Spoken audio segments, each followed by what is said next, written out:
तो जो केंद्र है वो तो उसके अंदर ही होता है, ये वृत्त है और ये उसका केंद्र है, तो इसका आंसर है अभ्यंतर। अंडरस्टैंड, बहुत सिंपल क्वेश्चन है।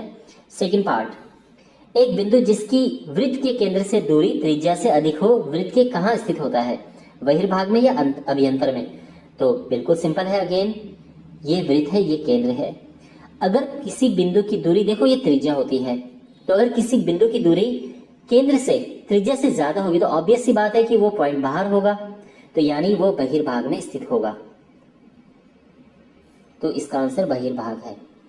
वृत्त की सबसे बड़ी जीवा वृत्त का क्या होता है? तो देखो ये है वृत्त, जो केंद्र से जाने वाली जो रेखा होती है, केंद्र से जाने वाली जो जीवा होती है, ये सबसे बड़ी जीवा होती है और इसको कहते हैं व्यास।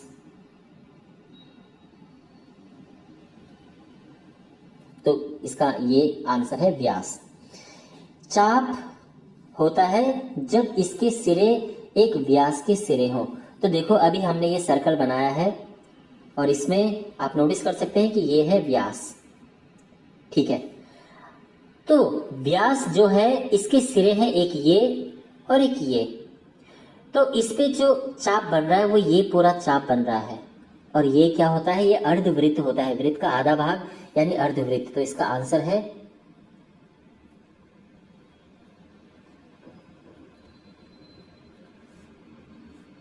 अर्धवृत्त। अच्छा, वृत्तखंड एक चाप तथा किसके बीच का भाग होता है?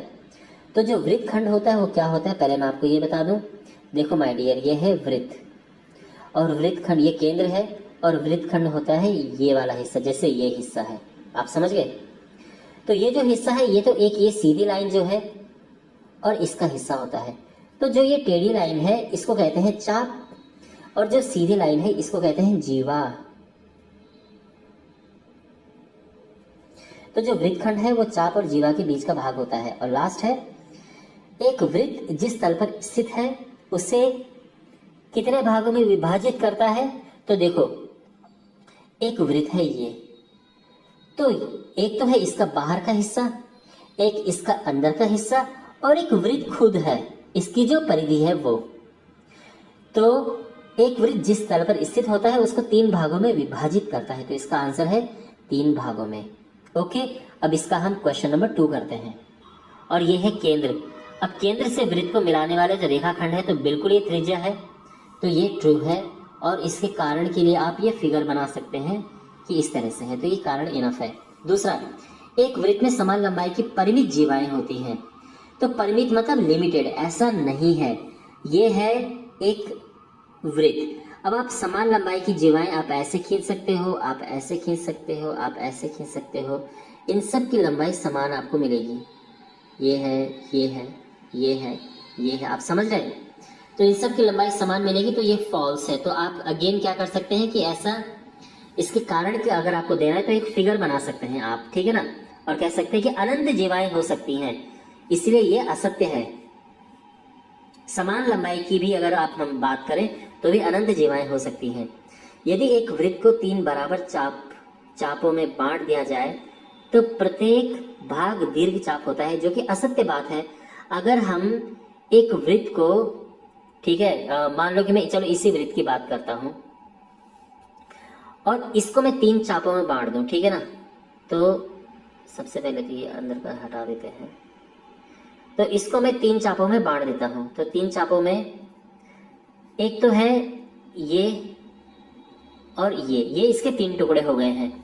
तो ये तीनों दीर्घ चाप हैं, जबकि ये असत्य है। आप कहोगे कि जो हर एक चाप है वो एक लघु चाप है, क्योंकि ये एक अर्धवृत्त से भी छोटा है, तो ये 3 चाप हो गए इसके, और ये लघु चाप है, तो इसीलिए ये असत्य है।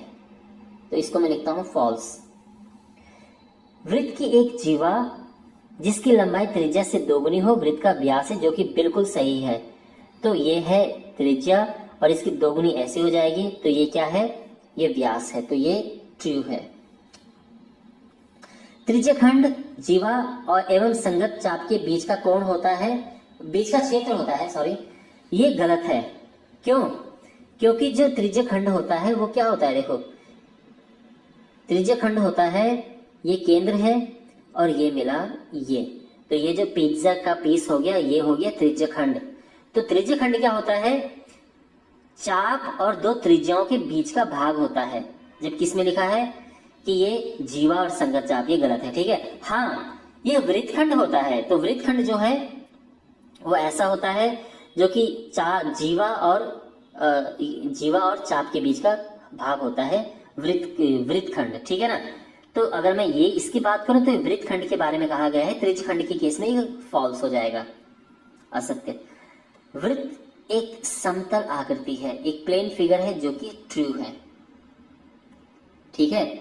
वृत्त जो है एक प्लेन फिगर है, ये 2 डायमेंशनल द्विविमीय फिगर है, 2 डायमेंशनल, ये एक ही तल पर होता है, इसलिए एक समतल आकृति है। तो आई होप आपको समझ आया होगा। थैंक्स फॉर वॉचिंग, मिलते हैं अगले वीडियो में, टेक केयर।